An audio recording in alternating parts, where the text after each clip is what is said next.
Assalamualaikum warahmatullahi wabarakatuh. Sebelumnya kami ucapkan terima kasih kepada Bapak Muhammad Baudin selaku dosen pengampu mata kuliah logika yang telah memberikan kesempatan kepada kelompok kami, dan kami ucapkan terima kasih kepada teman-teman yang telah hadir dalam presentasi online pada kesempatan kali ini. Kami dari kelompok 3, saya Fadilatul Muqaddaroh NIM 14, kemudian ada Muhammad Ainur Rahman NIM 19, dan yang terakhir ada Kurnia Septiana Fisatul Benah NIM 20. Di sini kami akan mempresentasikan tentang kata dan makna. Dalam kesempatan kali ini, kami akan menjelaskan 4 pokok bahasan. Yang pertama adalah pengertian kata dan pembagiannya, yang kedua adalah kata sebagai predikat, yang ketiga adalah macam-macam makna kata, dan yang keempat adalah membuat susunan makna kata dalam susunan kalimat. Pengertian kata dan pembagiannya. Dalam menjelaskan pengertian kata, kata dibedakan menjadi 6 kelompok, sehingga nanti akan menghasilkan pengertian yang berbeda-beda. Nah, 6 kelompok tersebut, yang pertama adalah pengertian kata berdasarkan jenis, yang kedua pengertian kata berdasarkan luas cakupan dan isi, yang ketiga pengertian kata berdasarkan makna, yang keempat pengertian kata berdasarkan pemahaman, yang kelima pengertian kata berdasarkan arti, dan yang keenam adalah pengertian kata berdasarkan fungsi. Yang pertama adalah pengertian kata berdasarkan jenis. Nah, pengertian kata berdasarkan jenis ini dibagi menjadi 3, yaitu kata positif, kata negatif, dan kata privatif. Yang pertama adalah kata positif. Kata positif adalah kata yang apabila memiliki arti penegasan terhadap sesuatu. Contohnya adalah gemuk, yaitu adanya daging, terang, adanya cahaya, pandai, adanya ilmu, dan kaya, adanya harta benda. Kata negatif adalah kata yang diawali dari salah satu kata berikut ini, yaitu tak, tidak, bukan, dan non. Contohnya adalah tidak gemuk, tidak terang, tidak pandai, dan tidak kaya. Sedangkan kata privatif adalah kata yang menunjukkan tidak adanya sesuatu. Contohnya adalah tidak adanya daging, kemudian tidak adanya cahaya, tidak adanya ilmu, dan tidak adanya harta benda. Nah, dalam tabel 1 kita akan melihat perbedaan dari kata positif, negatif, dan privatif. Dalam tabel tersebut akan semakin jelas contoh dari kata positif, negatif, dan privatif. Contohnya adalah pada kata positif, yaitu dermawan. Kemudian pada kata negatif, yaitu tidak dermawan, dan kata privatif adalah kikir. Kemudian ada kata cantik, yaitu positif, yang negatif tidak cantik, dan privatif adalah jelek. Mengapa demikian? Mengapa berbeda-beda? Karena kata tidak cantik itu belum tentu sampai pada tingkatan jelek. Berdasarkan luas cakupan dan isi, kata dibedakan menjadi 4. Yang pertama adalah kata universal, yang kedua adalah kata partikular, yang ketiga adalah kata singular, dan yang keempat adalah kata kolektif. Yang pertama adalah kata universal.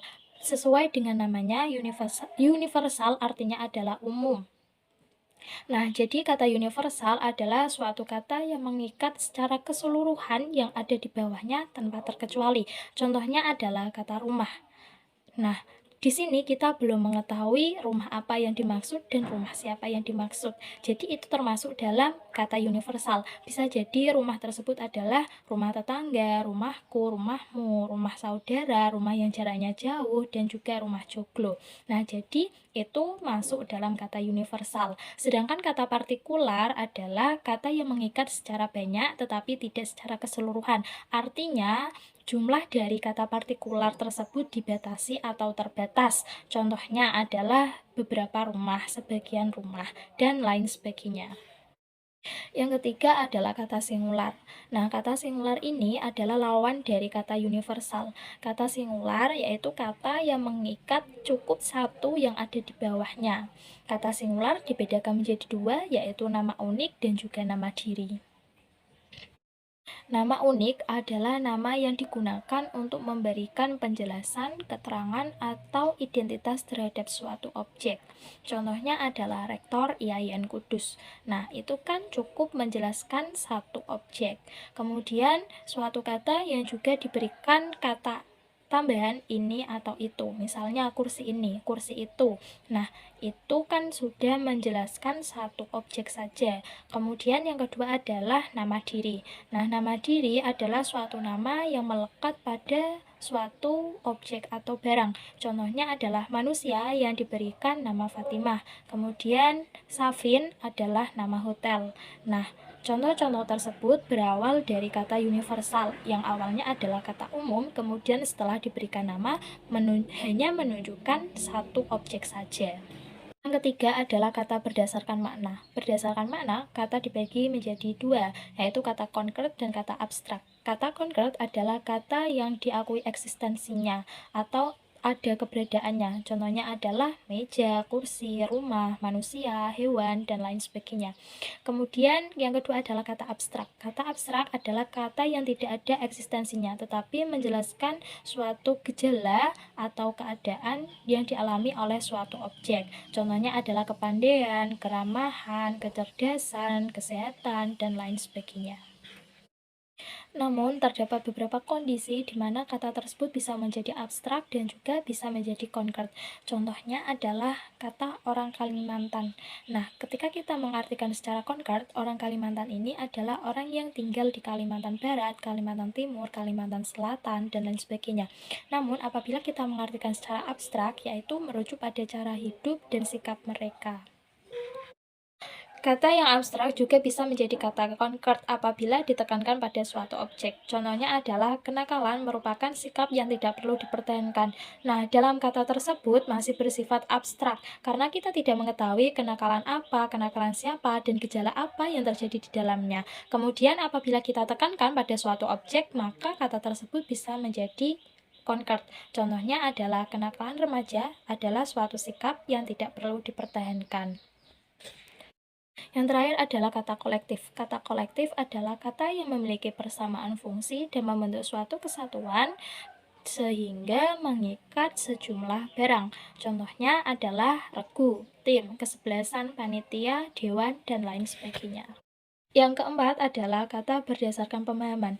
Berdasarkan pemahamannya, pengertian kata dibedakan menjadi dua, yaitu mutlak dan relatif. Kata mutlak adalah kata yang tidak perlu dihubungkan kepada benda lain agar kita bisa memahaminya. Contohnya adalah rumah, kursi, meja, dan lain sebagainya. Sedangkan kata relatif adalah kata yang membutuhkan benda lain atau harus dihubungkan kepada benda lain agar kita bisa memahaminya. Contohnya adalah ayah, ibu, kakak, adik, pemimpin, dan lain sebagainya.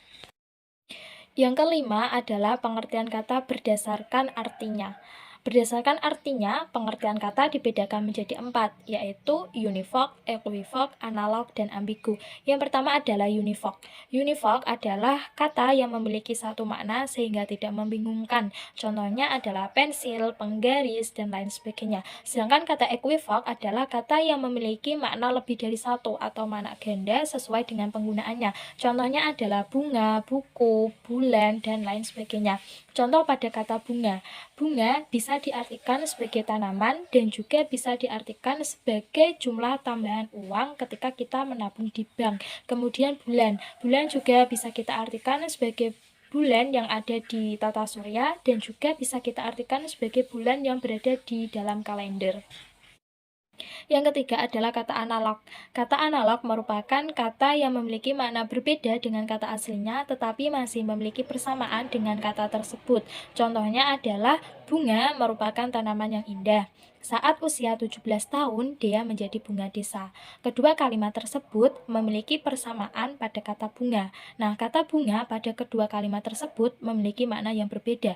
Pada kalimat pertama, bunga diartikan sebagai tanaman, sedangkan pada kalimat kedua, bunga dianalogikan sebagai seseorang yang dikagumi oleh orang-orang desa. Mengapa dianalogikan dengan bunga? Karena bunga memiliki sifat yang indah dan juga banyak disukai oleh orang banyak. Yang terakhir adalah kata ambigu. Kata ambigu adalah kata yang memiliki makna lebih dari satu sesuai dengan penafsiran orang masing-masing. Contohnya adalah kata demokrasi. Ketika orang Indonesia dengan orang liberal atau juga komunis mengartikan kata demokrasi pasti memiliki penafsiran masing-masing. Yang keenam adalah pengertian kata berdasarkan fungsinya. Berdasarkan fungsinya, pengertian kata dibedakan menjadi dua, yaitu kata bermakna dan juga kata tak bermakna.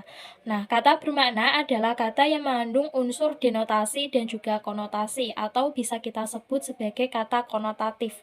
Sedangkan kata tak bermakna adalah kata yang tidak mengandung unsur denotasi atau kita sebut sebagai kata non-konotatif. Nah, kata konotasi adalah kata yang memiliki makna, karakteristik, karakteristik serta ciri-ciri yang dimiliki oleh suatu benda, sehingga benda lain tidak bisa memiliki ciri-ciri, karakteristik, dan juga makna tersebut. Sedangkan kata denotasi adalah kata yang bisa kita jumpai dalam kehidupan nyata atau terdapat wujud aslinya. Contoh kata bermakna adalah kata Fatimah. Fatimah merupakan nama orang. Di dalam kata Fatimah, kita bisa menemukan unsur denotasi dan juga konotasi. Unsur denotasinya yaitu kita bisa menjumpai Fatimah dalam dunia nyata karena dia adalah seorang manusia. Nah, manusia adalah makhluk hidup. Sedangkan kita mengartikan secara konotasinya yaitu tentang makna, kualitas, dan juga karakteristik dari Fatimah tersebut yang mana makna, kualitas, serta karakteristik tersebut tidak bisa dijumpai pada orang lain, yaitu hanya bisa kita jumpai pada diri Fatimah. Kemudian yang kedua adalah contoh dari kata tidak bermakna, yaitu kata Gatot Kaca, Nyai Roro Jonggrang. Nah, itu termasuk dalam kata tak bermakna karena kita tidak bisa menjumpai dalam kehidupan nyata karena itu hanya ada pada dunia dongeng atau mitos saja. Namun bukan berarti kata jin, setan, iblis, surga, neraka, dan makhluk hidup yang diciptakan oleh Allah tetapi belum bisa kita indra itu bukan termasuk dalam kata tak bermakna, tetapi masuk dalam kata bermakna. Karena di dalamnya juga terkandung unsur konotasi dan juga denotasinya. Nah, mungkin unsur denotasinya kita belum bisa melihat secara aslinya karena kita belum berada pada alam yang sama dengan ciptaan Allah yang belum bisa kita indra. Pokok bahasan yang kedua adalah kata sebagai predikat. Kata atau susunan kata sebagai subjek atau predikat disebut dengan term. Fungsi dari term adalah sebagai sarana komunikasi atau bahasa. Manusia mengungkapkan pikirannya dengan menggunakan bahasa. Nah, dari bahasa tersebut tersusunlah kata-kata yang saling terikat, bukan saling terlepas, sehingga apa yang diungkapkan manusia dapat dipahami. Kata sebagai predikat dibedakan menjadi 5. Yang pertama adalah genus, yang kedua adalah diferensia, yang ketiga adalah spesia, yang keempat adalah propria, dan kelima adalah accidentia. Yang pertama adalah genus. Genus merupakan term yang memiliki satuan atau bawahan yang banyak, berbeda-beda, memiliki sifat yang sama, diikat secara keseluruhan tapi tidak secara sempurna.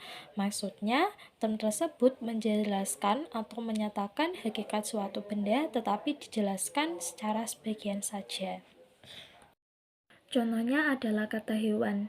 Di dalam kata hewan mencakup kuda, kambing, manusia, sapi, domba, dan lain sebagainya. Kata hewan mencakup semua yang menjadi jenisnya, tetapi setiap hewan memiliki sifat yang berbeda-beda.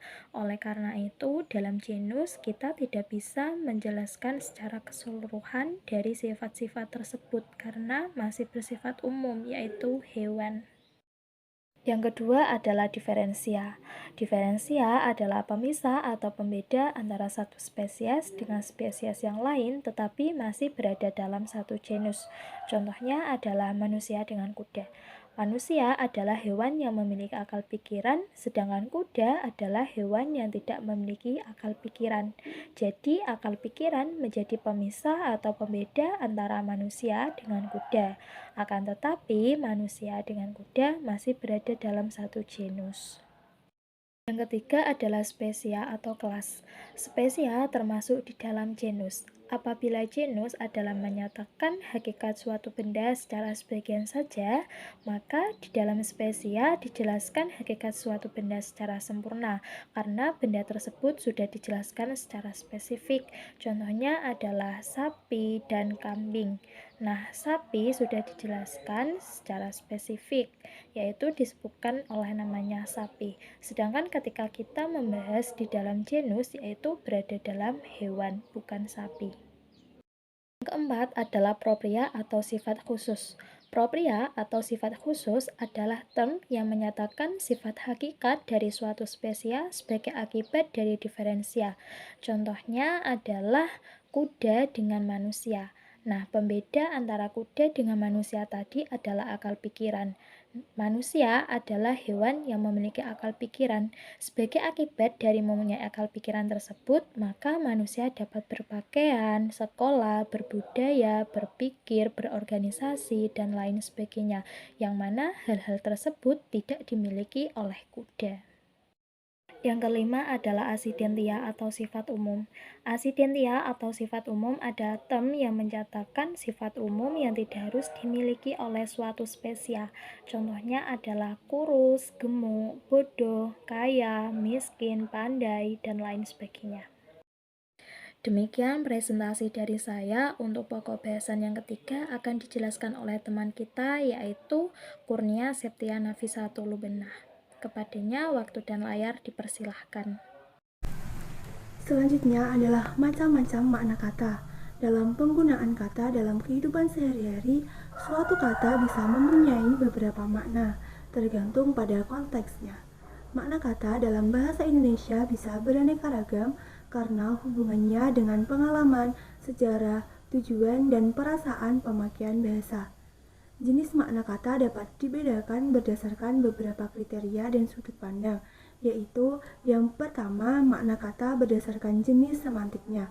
Pada jenis ini, makna kata dibagi menjadi dua, yaitu makna leksikal dan makna gramatikal.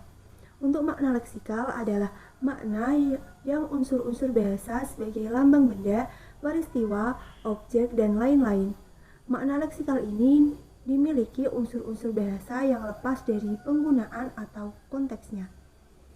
Contoh, pada kata tikus, makna leksikalnya adalah sebangsa binatang pengerat yang dapat menyebabkan timbulnya penyakit tifus. Makna ini tampak jelas dalam kalimat yang pertama, yaitu tikus itu mati diterkam kucing, dan panen kali ini gagal akibat serangan hama tikus. Kata tikus pada kedua kalimat itu jelas merujuk pada binatang tikus, bukan kepada orang lain. Sehingga dalam kalimat ini, kata tikus disebut sebagai kata yang mengandung makna leksikal. Yang kedua yaitu makna gramatikal. Makna gramatikal adalah makna yang menyangkut hubungan intrabahasa atau makna yang muncul sebagai akibat berfungsinya sebuah kata di dalam suatu kalimat. Contohnya adalah, tadi pagi aku melihatnya sedang berjalan di taman sendirian.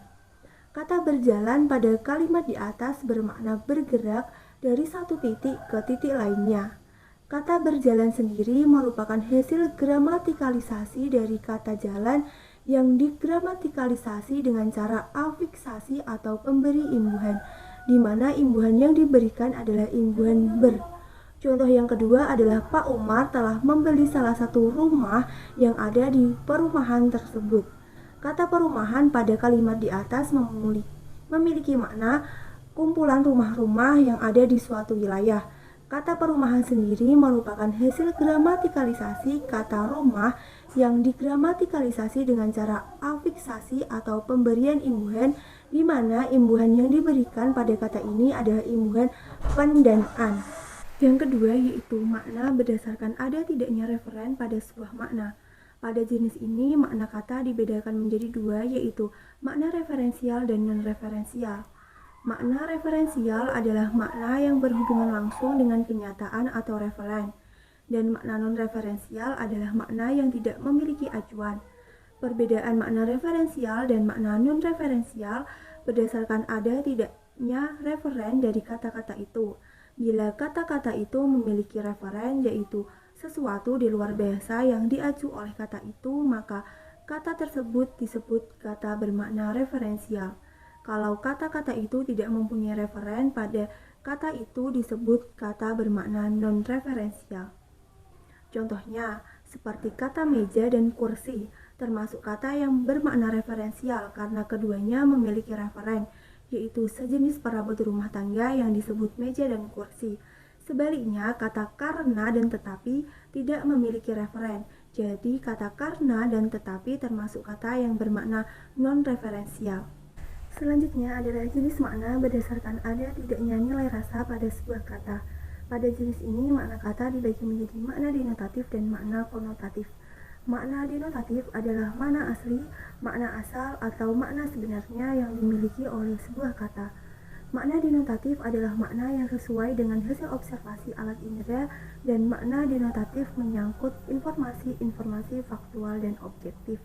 Contohnya adalah kerbau hitam bermakna denotatif karena itu merupakan makna yang sebenarnya, yaitu kerbau berwarna hitam. Selanjutnya yaitu makna konotatif. Makna konotatif adalah makna lain yang ditambahkan pada makna denotatif tadi yang berhubungan dengan nilai rasa dari orang yang menggunakan kata tersebut. Contohnya yaitu pada kata bunga, selain bermakna denotatif yaitu bagian tumbuhan bakal buah, juga berakibat asosiasi terhadap kalimat lain yang memiliki makna sampingan atau konotatif, seperti tanpa pada contoh berikut, yaitu dialah bunga idamanku seorang, yang artinya adalah kekasih, di mana ada bunga yang berkembang, kesanalah banyak kumbang datang, artinya adalah gadis. Makna kata di atas berubah karena digunakan dalam konteks kalimat yang berbeda. Oleh karena itu, makna sebuah kata sering berubah tergantung pada konteks kalimatnya. Selanjutnya, yang keempat adalah jenis makna berdasarkan ketepatan maknanya. Jenis makna berdasarkan ketepatan maknanya dibagi menjadi makna kata dan makna istilah. Makna sebuah kata secara sinkronis tidak berubah, tetapi karena berbagai faktor dapat menjadi bersifat umum. Makna kata akan jelas jika digunakan dalam konteks kalimat. Contohnya, tangannya luka terkena pecahan kaca dan lengannya luka terkena pecahan kaca. Jadi, kata tangan dan lengan pada kedua kalimat di atas adalah bersinonim atau bermakna sama, sehingga dapat dikatakan makna dari tangan dan lengan bersifat umum. Berbeda dengan kata, makna yang disebut istilah atau makna istilah adalah kata yang memiliki makna pasti, jelas dan tidak meragukan meskipun tanpa konteks kalimat. Hanya perlu diingat bahwa sebuah istilah biasanya hanya digunakan pada bidang keilmuan atau kegiatan tertentu. Contohnya, tangan bermakna bagian dari pergelangan sampai ke jari tangan, dan lengan bermakna bagian dari pergelangan sampai ke pangkal bahu. Jadi, kata tangan dan lengan sebagai istilah dalam ilmu kedokteran tidak bersinonim karena maknanya berbeda. Perbedaan adanya makna kata dan makna istilah berdasarkan ketepatan makna kata itu dalam penggunaan bahasa secara umum dan secara khusus. Dan yang kelima adalah jenis makna berdasarkan kriteria lain atau sudut pandang lain. Jenis ini makna kata dibedakan menjadi makna konseptual dan makna asosiatif, makna idiomatikal dan peribahasa, dan makna kias. Untuk makna konseptual adalah makna yang sesuai dengan konsepnya, sesuai dengan referennya, dan bebas dari asosiasi atau hubungan apapun. Contohnya, kata ibu memiliki makna konseptual yaitu seseorang wanita yang telah melahirkan seseorang. Makna asosiatif adalah makna yang dimiliki oleh sebuah kata yang berkenaan dengan adanya hubungan kata itu dengan kata lain di luar kebahasaan. Makna asosiatif ini berhubungan dengan nilai-nilai moral dan pandangan hidup yang berlaku di masyarakat. Contohnya, kata bunga sering diartikan sebagai gadis cantik. Seperti pada kalimat, Mila adalah salah satu bunga di desanya. Hal ini bermakna bahwa Mila adalah salah satu gadis cantik di desanya. Yang kedua yaitu makna idiomatikal dan peribahasa. Makna idiomatikal adalah satuan ujaran yang maknanya tidak dapat diramalkan dari makna unsur-unsurnya, baik secara leksikal maupun secara gramatikal. Idiomatikal dibedakan menjadi dua macam, yaitu idiom penuh dan idiom sebagian. Idiom penuh adalah idiom yang semua unsur-unsurnya sudah melebur menjadi satu kesatuan, sehingga makna yang dimiliki berasal dari seluruh kesatuan kalimat itu. Bisa dikatakan arti dari idiom ini berbeda dengan makna dari unsur-unsur pembentuknya. Contoh, angkat tangan artinya menyerah, gulung tikar artinya bangkrut. Selanjutnya adalah idiom sebagian adalah idiom yang salah satu unsurnya masih memiliki makna leksikal sendiri. Idiom sebagian memiliki makna yang masih berkaitan dengan unsur pembentuknya. Contohnya adalah kabar burung, yang artinya kabar angin atau kabar yang belum pasti kebenarannya. Berbeda dengan idiom yang maknanya tidak dapat diramalkan secara leksikal dan secara gramatikal, makna yang disebut peribahasa memiliki arti yaitu makna yang masih dapat ditelusuri atau dilacak dari makna unsur-unsurnya. karena adanya asosiasi antara makna asli dengan makna sebagai peribahasa. Contohnya, peribahasa anjing dengan kucing yang memiliki makna dua orang yang tidak pernah akur. Makna ini memiliki asosiasi bahwa binatang yang namanya anjing dan kucing jika bersua memang selalu berkelahi dan tidak pernah damai. Selanjutnya adalah makna kias. Penggunaan istilah arti kiasan ini sebagai oposisi dari arti sebenarnya. Oleh karena itu, semua bentuk bahasa, baik kata, frase, maupun kalimat yang tidak merujuk pada arti sebenarnya disebut memiliki arti kiasan. Makna kiasan juga sama dengan makna konotatif. Contohnya, duduk parut yang memiliki arti sedang hamil. Baiklah, saya akan menjelaskan tentang syarat penggunaan istilah. Persyaratan yang dapat digunakan dalam pembentukan sebuah rangkaian terkait istilah dalam kosakata bahasa Indonesia yaitu sebagai berikut. A. Istilah yang dipilih adalah kata atau frasa yang paling tepat untuk mengungkapkan konsep yang termaksud, yang tidak menyimpang dari makna itu. B. Istilah yang dipilih adalah kata atau frasa yang paling singkat di antara pilihan-pilihan yang tersedia, yang mempunyai rujukan yang sama. C. Istilah yang dipilih adalah kata atau frasa yang bernilai rasa atau memiliki konotasi yang baik. D.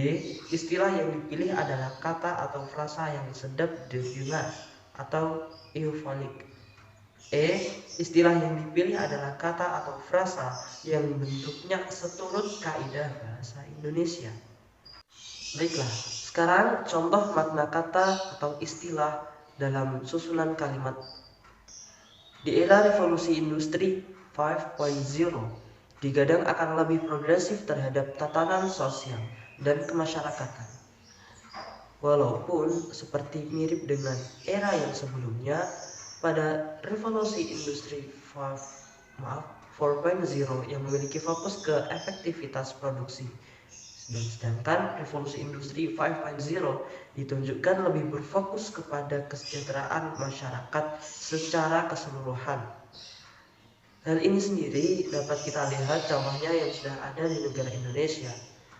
Salah satunya adalah perusahaan yang sudah siap untuk menghadapi revolusi industri 5.0 ini adalah perusahaan pelayanan seperti ojek online maupun perusahaan penggalangan dana. Nah, kita akan masuk dalam persyaratan-persyaratan tadi. Kita ambil kata era. Era dalam frasa atau pemilihan frasa yang tepat itu karena dia menunjukkan zaman atau mencerminkan zaman yang lebih modern. Tepat dalam paragraf tersebut yang mengungkapkan bahwa industri 5.0 ini adalah industri yang sudah mencapai tahap modernisasi. Kemudian yang kedua adalah paling singkat, yaitu dapat dikategorikan dari dari kata-kata zaman, waktu, periode, masa, era. Nah, kita ambil kata era karena dia merupakan salah satu yang paling singkat. Ketiga, memiliki rasa yang baik. Kita dapat menyebut era akan muncul rasa yang lebih maju atau rasa yang lebih modern. Kemudian sedap didengar atau eufonik tadi. Kata era atau sedap didengar itu karena paragraf ini memunculkan kalimat-kalimat industri 5.0 yang menjadikan pesan yang lebih bersahabat di telinga. Kemudian seturut dengan kaidah bahasa Indonesia. Nah, dalam KBBI ini kata era merupakan kata dasar yang belum diimbui, dan kata era juga memiliki makna. Terima kasih.